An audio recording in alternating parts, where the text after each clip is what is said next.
Tayo sa Marinduque kung saan ang PSO Marinduque nagsagawa ng mobile registration. Alamin natin mula 105.7 Radyo natin Buwak. Ang detalye hatid sa atin ni Carlvin Rospar. Carlvin.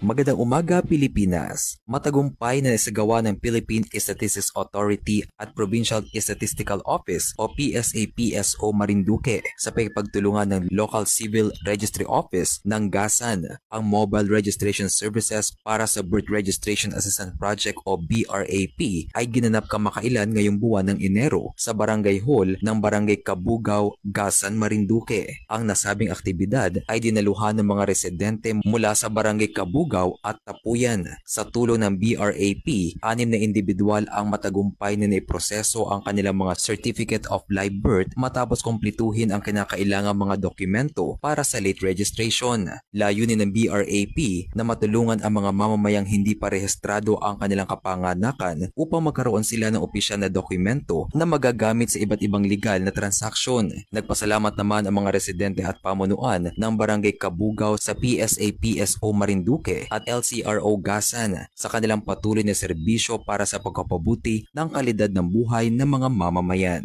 At yan ang balita sa oras na ito. Mula dito sa 105.7 Radyo natin Buwak, Marinduque, ako si Carlvin Rospar nagbabalita para sa Radyo natin Nationwide. Maraming salamat, Carl. Samantala,